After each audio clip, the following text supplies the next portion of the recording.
तो हकीकत में ये बोल रहे थे कि भाई अपने काम न संभाल लियो, हमारा नहीं पता कि हम वापसी आवे कि नहीं आवे। उन्होंने उसको पीट दिया कि भाई ये रामपाल का चेला था गया, एक मारो इसको मारो। चैनल बदलते बदलते गुरुजी दिखे तो मैंने एकदम से गाली दी, मगा रही और रामपाल हमारे घर ने की था क्या, मगा राकस मगा भाई टीवी फोड़ना पड़ा। क्या मैंने भाई मगा सुना है भाई डिगल की बाजी है वैसे। डिगल वाले से पूछा तो कोई कह रहा है बराने की बागी थी, कोई कह रहा है भाई करोथा की बागी थी। क्या नाम है सर? जय किशन दास जी। कहाँ से हो? गांव बराना, जिला झज्जर, हरियाणा। संत रामपाल जी के विषय में क्या कहना चाहोगे? सर जी, संत रामपाल जी महाराज के विषय में मैं क्या कहना चाहूँ, मैं एक बहुत बुरा इंसान था जो मैं आर्य समाजियों के बहकावे में आकर गुरु जी को बहुत अच्छा बुरा बोलता था। और जो 2013 में जो कांड हुआ था बरवाड़ा, करोथा कांड जो हुआ था 2013 में, मैं जो है अपने गांव से हम पूरे गांव के लोग इकट्ठा हो गए और ढोल बजा बजा के गांव इकट्ठा किया था कि भाई चलो रामपाल का लठ मार गावेंगे भाई वो जो है। और मैं भी भगत जी जो समाज से सुनता था, आर्य समाजियों से पर्चे भी बांटते थे, उनसे सुनता था भी वहाँ पे बहुत गलत काम होता है, वहाँ पे मतलब जो है बहन बेटियों को भी गलत तरीके से यूज किया जाता है। तो मैं सोचा सर जी मगा भैया तो एक बुराई है हमारे एरिया में, इसको मिटाना चाहिए। देखो भगत जी मैं अपनी ओर से ठीक था कि भाई ये यहाँ पे इतना गलत काम जो हो रहा है तो समाज का साथ देना ज़रूरी है और ये बुराई यहाँ से ख़त्म करनी है। तो भगत जी हम वहाँ से चले, गांव से पूरा गांव ढोल बजाता हुआ चला भाई, और हम सबसे आगे थे। और डिगल में से ये भी बोलते जा रहे थे, जब रोड के ऊपर से जा रहे थे औरतें निकल के आ रही थी देखने के लिए क्या हो रहा है क्या हो रहा है। तो हकीकत में ये बोल रहे थे कि भाई अपने काम न संभाल लियो, हमारा नहीं पता कि हम वापसी आवे कि नहीं आवे। मतलब मरने के लिए तैयार थे, बिल्कुल जान देने के लिए तैयार कि भाई ये यहाँ से रामपाल को हटाना है, चाहे जान जाओ चाहे कुछ भी हो।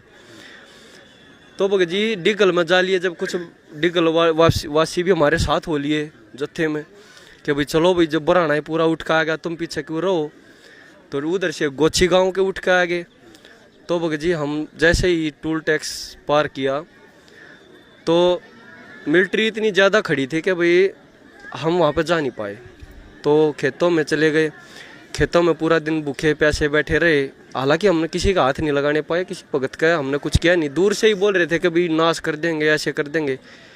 और भक्तों को देख भी रहे थे हम दूर से कि भाई हाथ जोड़ते आ रहे हैं और भाई बसों में बैठ रहे हैं। फिर भी सोचे यार भाई ठीक है, जो कुछ हो गया होगा, अपना शाम को वापसी आने लगे। तो हमारे गांव का ही, हमारे पड़ोस का ये भगत था, तो वो डिगल बस स्टैंड पे मिल गया। मैं थोड़ा पीछे रह रहा था, जो हमारे साथ थे बंदे, हमारे बिल्कुल रिलेटिव जो साथ में गए हुए थे, उन्होंने उसको पीट दिया कि अब ये रामपाल का चेला था गया, एक मारो इसको मारो। तो पीट दिया भगत जी। हालांकि वो बहुत अच्छा लड़का नेचर का है। फिर मेरा दुख सा भी आया, मैं कहा यार लड़का तो सीधा था, गलत पीट दिया। वहाँ कुछ भी था यार, अब था अपने गाँव का ही। तो भगत जी फिर मैंने 2014 में गोरड गांव में पुस्तक सेवा हो रही थी, 2013 की बात है शायद, 2013 गोरड गांव में पुस्तक सेवा हो रही थी। तो ज्ञान गंगा पुस्तक लेके घूम रहे थे भगत जी। मैंने सोचा भाई ले 10 रुपये की तो है, कितनी मोटी किताब देने लग रहे। मैंने भगत जी वहाँ आने के उसका एक पेज पढ़ा, मैंने बहुत अच्छी लगी। मैं कहा यार ज्ञान तो एक नंबर का है। मैंने उसका पेज मोड़ दिया भगत जी, पेज मोड़ कर रख दिया। मैं उसको नहीं पढ़ने पाया, बिल्कुल भी नहीं, उठाने का टाइम ही नहीं लगा। फिर भगत जी मैंने नई डिश लगवाई थी फ्री वाली, और टीवी भी तभी लेकर आया था, तब तक नहीं था। तो मैंने चैनल बदल रहा था, खाना खाते खाते चैनल बदलते बदलते मेरे मामा का लड़का भी मेरे साथ बैठा हुआ था, संदीप नाम है उसका। चैनल बदलते बदलते गुरुजी दिख गए। तो मैंने एकदम से गाली दी, मगा रही और रामपाल हमारे घर ने की था क्या, मगा राकस मगा भाई टीवी फोड़ना पड़ेगा, मगा के यार डिश पड़वानी पड़ेगी, दूसरी लगवानी पड़ेगी, मगा गलत नंबर मिल गए भाई। तो भगत जी मेरे मन में परमात्मा ने प्रेरणा करी अंदर से कि भाई सुनते ले, दुनिया ने क्यों कर बहका रहा है भाई, कोई तो बात होगी, इतनी दुनिया ने बका रहा है, तू सुनकर तो देख ले। फिर भगत जी उस दिन वो 7:40 पे आता था जब सत्संग, 8:40 तक, तो मैं लगभग 8:30 बजे देखने लगा था। तो मैंने उस दिन 10 मिनट का देखा। भगत जी गीता पढ़ा रहे थे गुरु जी के भाई 7 में देगा 12 से 15 श्लोक, रजगुण ब्रह्मा सतगुण विष्णु तमगुण शिव जी की भक्ति करने वाले राक्षस स्वभाव को धारण किए वह मनुष्य में नीच दूषित कर्म करने वाले मूढ़ गवार लोग होते हैं। और मन 9 साल हनुमान का व्रती रहते हो लिए भगत जी। और कावड़ भी लिया है मैं, 3 कावड़ भी लेकर, डाक कावड़। तो मेरे भगत जी एकदम अचंबा हुआ। मका यार या के बात व्रत करना भी मना, मका गीता में लिख रखा है। फिर गुरु जी ने साथ ही ये बोल दिया कि भी सारा समाज शिक्षित है, पढ़ा लिखा है, तुम ब्राह्मणों का आज तक तुम्हें किसी ने गीता दिखाई नहीं रही है, उसका सहारा ले लेकर तुम्हें गलत पाठ पढ़ा रहे हैं। भाई मैं नहीं कहता, कदे नहीं मानो रामपाल कहो है तुमने, तुम खुद उठा के देखो, पढ़ा लिखा समाज है। और ये दास बताओ, अगर तुम खोल के देखो और अपने घर पर गीता लाओ और मिलाओ। तो मेरे भगत जी नू थोड़ी ही चौसखी बनी। मका यार ज्ञान तो मका। फिर टाइम देखा मैंने, मैं आज किस टाइम पर आया है, चला गया। जब मैंने सोचा 8 बजे आया होगा भाई, तो भगत जी मैं अगले दिन फिर उसी टाइम पे खाना हुआ। मैंने भगत जी फिर अगले दिन 8:15 बजे ही चला। फिर तीसरे दिन और सुनने लगा, मेरी माँ बोली रामपाल बनेगा के? मगा माँ ऐसा है, बुरा इंसान भी कुछ न कुछ सीख दे जो है। हालांकि मैंने अपने आप को बुरा तब तक नहीं मानना था, मैं अपने आप को बहुत अच्छा समझ रहा था। तो ये समझा भाई अच्छे इंसान के गुण हो, बुरे से भी कुछ न कुछ सीख ले, तो हमें हो सकता है इससे भी कुछ सीखने को मिल जाए। तो भगत जी मैंने 1 हफ्ता सत्संग सुना, गुरु जी का सत्संग सुना मैंने, प्रमाण देखे, गीता देखी, परमात्मा ने चारों वेद सब कुछ उठा के दिखा दिया। मैंने भगत जी, हाँ मैंने भगत जी माथा टेक दिया चरना में। मगा गुरु जी आज तो तू मेरा भगवान और मैं तेरा बालक, धरती इधर से उधर हो जाएगी, मैं अब डगमग नहीं हूँगा चाहे कुछ भी हो। तो भगत जी मैंने 10 महीने तक सत्संग सुना गुरु जी का। 10 महीने के बाद चषक बन गई, मैंने अरदास लगाई आश्रम में परमात्मा निकालने का टाइम दो। उसी दौरान मेरे को गुरु जी ने एक प्राइवेट नौकरी भी दिलवा दी थी, और आज सरकारी शायद कम पड़ जाएगी उसके बराबर, परमात्मा ने उसी नौकरी पर लगा हुआ तब से।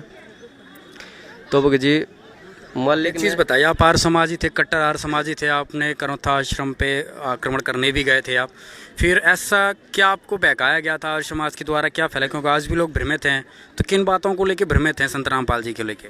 भगत जी देखो, हमारे एरिया में एक बात चली हुई है कि भाई वहाँ पे जो है भैंस ने प्रसाद खाया और भैंस आश्रम में भागी, कि कोई लेडीज आश्रम में गई हुई थी, तो उधर उसने वो प्रसाद खुद तो खाया नहीं, भैंस को डाल दिया, भैंस भागी।